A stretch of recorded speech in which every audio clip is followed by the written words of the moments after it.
باللہ من الشیطان الرجیم بسم اللہ الرحمن الرحیم الحمدللہ رب العالمین والصلاة والسلام علی سید الانبیاء والمرسلین وعلی آلہ الطیبین الطاہرین رب زدنی علما رب اشرح لی صدری ویسر لی امری واحلل عقدۃ من لسانی یفقہوا قولی اما بعد فقد قال اللہ تبارک و تعالی بسم اللہ الرحمن الرحیم یوم لا ینفع مال ولا بنون الا من اتی اللہ بقلب سلیم۔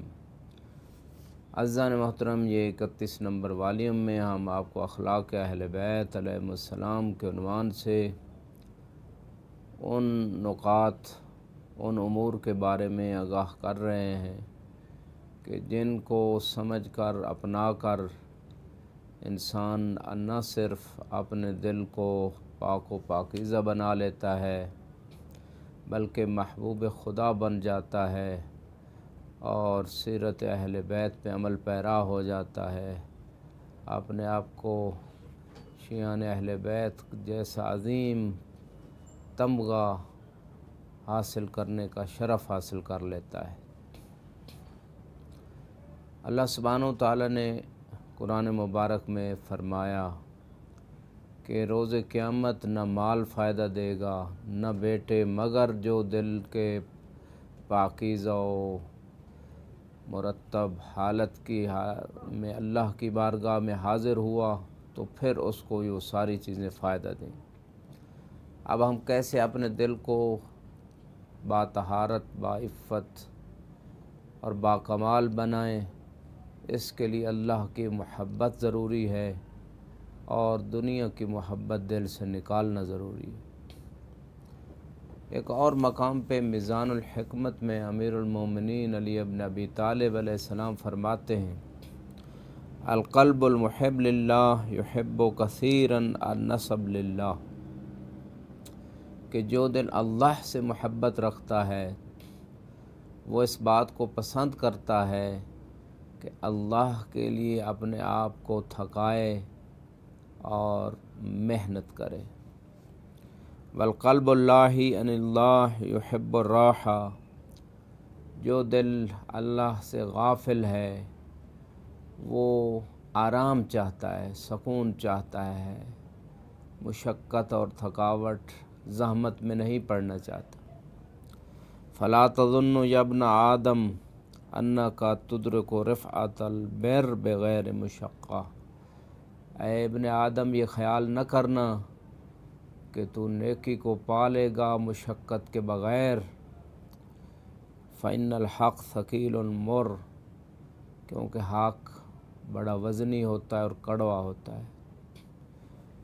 اس روایت مبارکہ میں امیر المومنین علیہ السلام ہمیں یہ سمجھانا چاہتے ہیں کہ الدنیا دار و عمل، دنیا عمل کا گھر ہے، یہاں عمل ہوگا، اور آخرت دار و مقر، وہاں استقرار و راحت ہوگی آخرت میں۔ اگر ہم نے یہاں آرام و سکون تو حاصل کر لیا اور محنت نہ کی آخرت کے لیے تو ہماری آخرت مشقت آمیز ہو جائے گی، مشکل میں پڑ جائے گی۔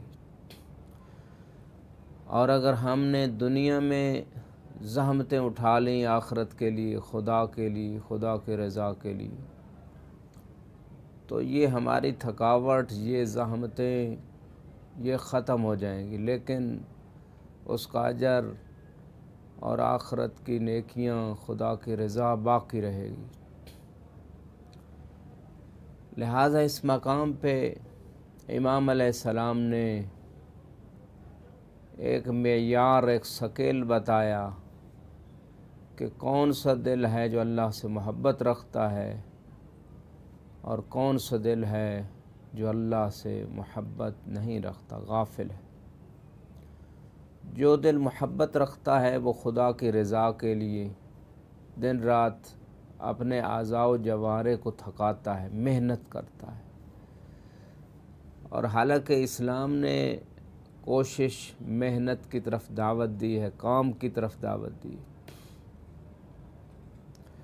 لیکن اسلام کے پیروکار اکثر ان میں سے کام سے جی چراتے ہیں، کام میں ان کا دل نہیں لگتا، نہ دنیا کے اعتبار سے محنت کرتے ہیں نہ آخرت کے اعتبار سے۔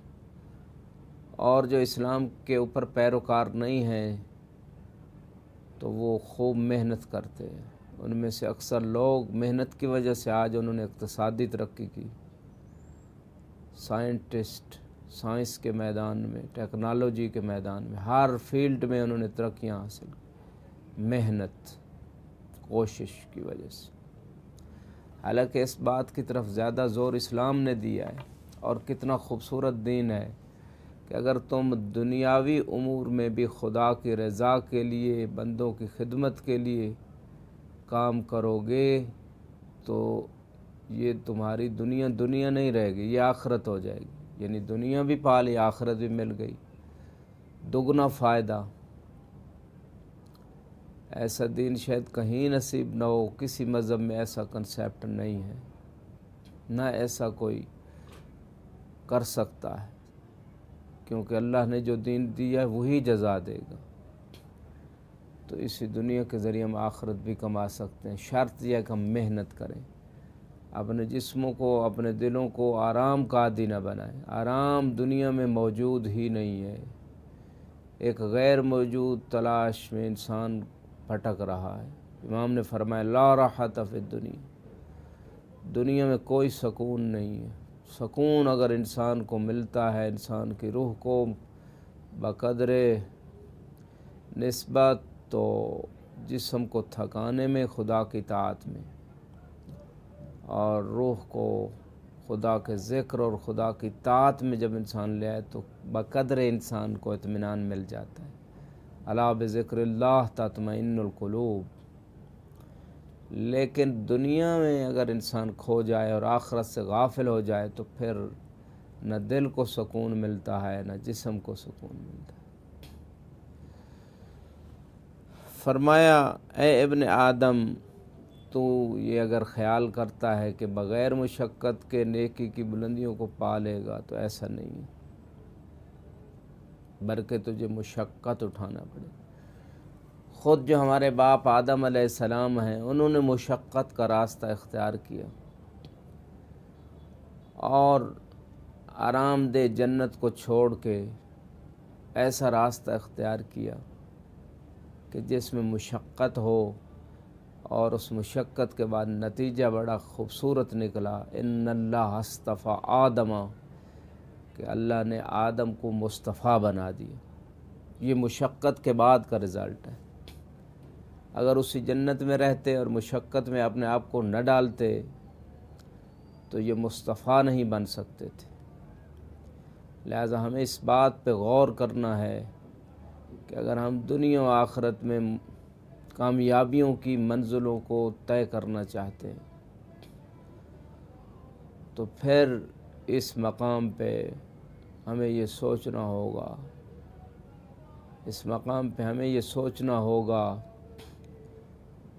کہ ہم کس قدر محنت کر سکتے ہیں۔ ہر اعتبار سے، فکر کے اعتبار سے کام ہو سکتا ہے، ہاتھ سے کام ہو سکتا ہے، زبان سے کام ہو سکتا ہے، آنکھ سے کام ہو سکتا ہے، کان سے کام ہو سکتا ہے، پاؤں سے کام ہو سکتا ہے۔ یہ تو ہمارے اعضاء و جوارح ہیں۔ اس کے علاوہ ہمیں خدا نے جتنی نعمتیں دی ہیں، گھر دیا ہے، اس سے کام ہو سکتا ہے۔ ہمارے پاس مساجد ہیں، ہمارے پاس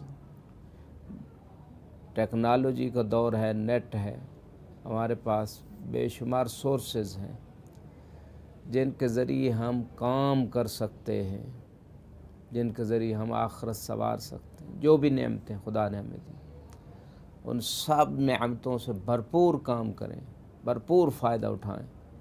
قُلْ اعْمَلُوا فَسَيَرَى اللَّهُ عَمَلَكُمْ وَرَسُولُهُ وَالْمُؤْمِنُونَ۔ اللہ نے کہہ دیا اپنے حبیب سے، کہہ دیجئے کہ آپ عمل کرو، اللہ تمہارے عمل کو دیکھے گا، رسول اور مومن دیکھیں گے۔ مومن سے مراد یہاں اہل بیت علیہ السلام۔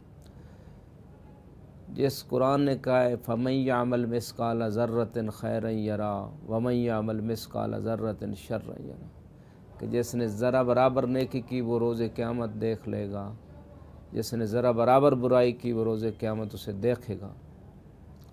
تو جب اس قدر قرآن نے وضاحت کر دیا، اب عمل کوئی انسان اگر چھوڑ رہا ہے، کسی چھوٹی نیکی کو چھوٹا سمجھ کے نہ چھوڑ دے، ممکن ہے وہی نیکی قبول ہو جائے۔ ہر وقت عمل میں لگا رہے، جس طریقے سے عمل کر سکتا ہے کرے، اس سے وہ اپنی دنیا و آخرت سنبھال لے گا، قلب سلیم کا مالک ہو جائے گا، محبت پروردگار کا مرہون منت ہو جائے گا۔ وآخر دعوانا الحمد للہ رب العالمین، والسلام علیکم ورحمۃ اللہ وبرکاتہ۔